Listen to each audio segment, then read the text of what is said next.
Hello बच्चों, let's see the question. State true और false. Here a statement is given. Pressure is inversely proportional to the area. Now to answer this question, first we will discuss here the key concept, and here the key concept will be pressure exerted on a given surface which is given as force per unit area.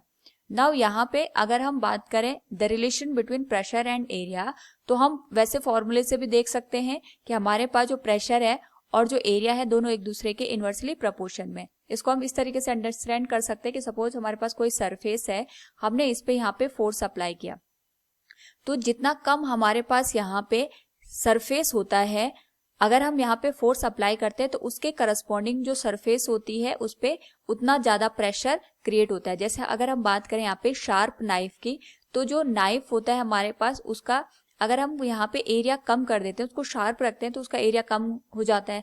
Area कम होने की वजह से हमारे पास जो fruit है या vegetable है उस पर ज्यादा प्रेशर क्रिएट होता है और जो फ्रूट या वेजिटेबल है वो इजीली कट हो जाता है.